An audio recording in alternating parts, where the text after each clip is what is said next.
Përshëndetje, uroj t'jeni sa më mirë. Sot ju kam sjellë recetën e byrekut me qumësht dhe me petë të thata, një recetë tradicionale që në shtëpinë time përgatitet shumë shpesh. Vazhdoj me përgatitjen. Për këtë recetë kam përdorur 5 kokra vezë, të cilat i kam rrahur si shikohet edhe në video, dhe më pas i kam hedhur një lugje dhe krip. Kripa është sipas dëshirës, mund t'i hedhni dhe më pak nëse dëshironi. Më pas kam përdorur gjithsej 1.4 litra qumësht. Qumështin e kam darë në 2 pjesë, njërën pjesë e kam hedhur tek vezët dhe pjesën tjetër e kam hedhur tek tava ku do të hedhim petat dhe do të lyejm. Më pas do t'i bashkojmë vezët bashkë me qumshin dhe do t'i përzijem mirë. Tavën do ta lyejmë me vaj ulliri dhe me ndihmën e një furçe do ta përhapim vajin mirë nëpër të gjithë tavën. Dhe më pas 150 gram gjalp do t'i marrim dhe do t'i përzijem me 2 lugë vaj ulliri. Gjalpi do të na shërbej për të lyer të gjitha petat pasi t'i kemi zbutur në qumësht.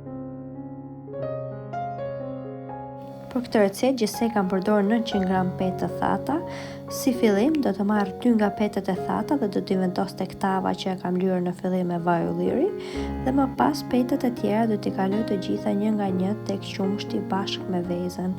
Ashtu siç shikohet edhe në video, nuk do t'i lej aty që të zbuten plotësisht, por do t'i lyej dhe do t'i vendos direkt në tavë.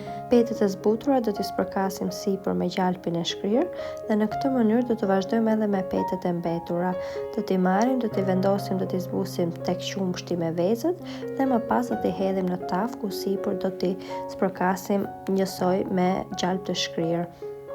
Byreku me qumësht në fakt është një nga ato byrek që gjithmonë në zonën time përgatitet kur ne kemi mysafir për drekka darka të ndryshme, për festa, nuk mungon asnjëherë në pjatën e mezeve.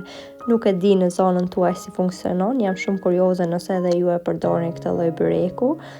Më përpara nëna tona i pishin vetë petët për këtë lloj byreku, por tani në këtë kohë, ndoshta edhe mungesa kohës, ndoshta edhe pak dembelizmi, kam bërë që ne t'i blejmë të gatshme këtë lloj petësh, por dhe në këtë mënyrë del super i mirë dhe ky byrek është një ndër të preferuarit e mi edhe unë e përgatis shumë shpesh dhe jo vetëm kur kam drekka, darka apo mysafir. Pasi kemi mbaruar të gjitha petët dhe i kemi zbutur, do të shtypim pak me dorë dhe më pas do t'i hedhim sipër pjesën e mbetur të qumshit nëse ka tepruar dhe më pas gjalpin e shkrirë. Byrekun do ta vendosim të piqet në furrën e parangrohur me 200 gradë për 35 deri në 40 minuta derisa të shikojmë që ai ka marrë ngjyrën e bukur, një ngjyrë kafe dhe siç e shohim byreku është gati. Pasi është nxjerrë nga furra, byreku do të kthehet përmbys dhe do ta lejmë të akullojë për 20 deri në 30 minuta. Në këtë mënyrë ai do të nxjerrë jashtë yndyrën e tepër nëse ka dhe gjithashtu duke e kthyer përmbys e ndihmon byrekun dhe të ndahet petë-petë, siç do të ta shikoni tani gjatë përfundimit të videos.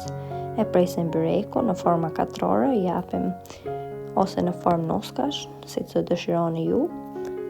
Dhe byreku është gati për ta konsumuar. Nëse ju pëlqeu kjo video, mos harroni të bëni like, ta ndani me shokët tuaj dhe të më lini një koment për të më dhënë përshtypjet tuaj se si ju duket kjo recetë. Shumë faleminderit që më ndoqët. Shihemi në recetën e radhës.